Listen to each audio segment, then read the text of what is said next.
The people were fed up. They had been in this forsaken wilderness forever. Well, for nigh on 40 years. It began in terror, fleeing an angry army through the Reed Sea by night. And it got no better. No food, no water, no sense of direction. These ex-slaves with no clue how to fend for themselves in an inhospitable wilderness.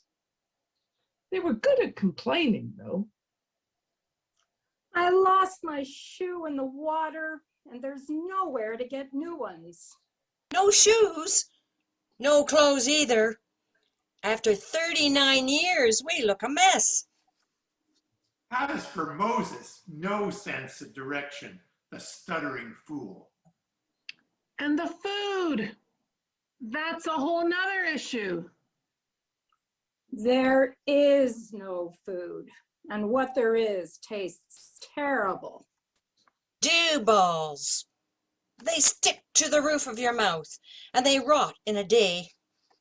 I'm not sure what this Yahweh we're following has much sense of a good time.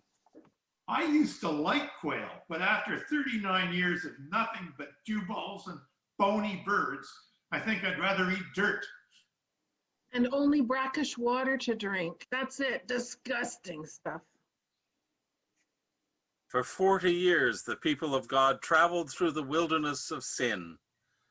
To help them, God gave them manna and quail to eat and water from the rock to drink. To guide them, God gave them a Torah, ground rules for living a good life in creation. And all the while, at every turn, the people complained. I want to go home. Home? We don't have one of those.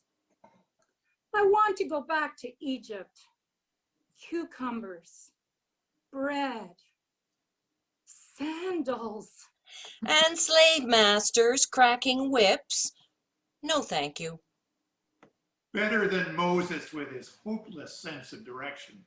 I'd go back to Egypt just to stop this incessant meandering. Yeah, me too. Better the devil you know and all that. The Back to Egypt committee was growing in number every day. But still, by night, God's fiery pillar led them east as they grumbled. And by day, the desert dust swirled ahead of them, leading them east and north into the dry uplands of the Negev. Negev? Moses, you old fool. That means dry. What were you thinking? We're so fed up of your so-called leadership. We're not sheep, you know. Why didn't we go the North Road? I think you brought us here to kill us off, one by one.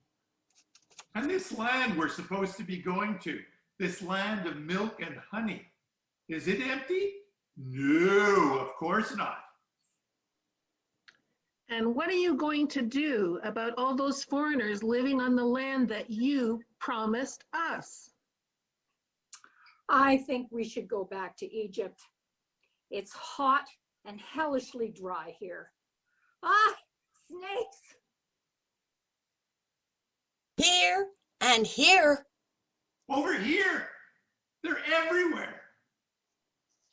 Rattlers, copperheads, vipers, Nahasim Naheset, seraphic snakes, Aram wily snakes. Those who were bitten died, and those who weren't were terrified. The grumbling stopped and the praying started. Moses, Moses, do something. Make them go away. Did God do this to us? That must be it. God's fed up with us. God's punishing us. Tell God to stop. Please, we'll never grumble again. So Moses prayed, terrified too of the snakes, but also of how hard it all was. Holy One, do something. Get rid of the snakes, please. Bid our anxious fears subside and land us safe on Canaan's side. Listen for God's answer. Oh, Moses, snakes, they live here. Trouble is everywhere, always. But as for the fear of the people, try this. Make a snake out of the copper of the ground and set it up on a pole and carry it with you, with the people, so that every time they are threatened by their fear, every time they're bitten by wickedness, every time they're drowning in despair, every time they want to run backwards to a long gone yesteryear, they can look up ahead and see the thing they most fear will, by my strength, be what makes them live.